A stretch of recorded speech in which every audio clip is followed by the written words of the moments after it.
On est cette semaine chez Accès Physio avec Dominique pour parler d'échauffement en vue d'une activité physique.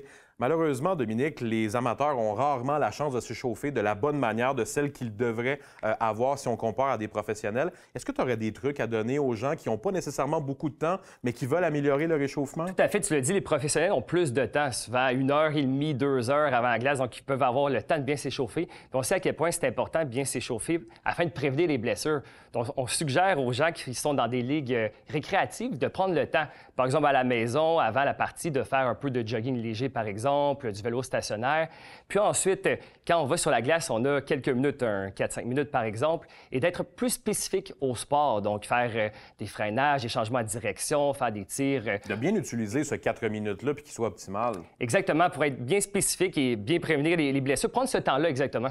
Dominique, je sais aussi qu'il y a un gros côté de récupération après le match de hockey ou après l'entraînement qu'on a. Souvent, les gens oublient ce côté de récupération. Exactement, le retour au calme. Donc, c'est très important après, donc pour activer le système nerveux parasympathique, donc le repos, donc faire un petit vélo stationnaire, un petit jogging léger, des étirements où on peut les maintenir un peu plus longtemps. Alors qu'au début, avant le match, par exemple, avant la partie, on veut plus faire quelque chose de dynamique. À la fin, plus maintenir pour relaxer un peu plus. Dominique, merci beaucoup. Merci.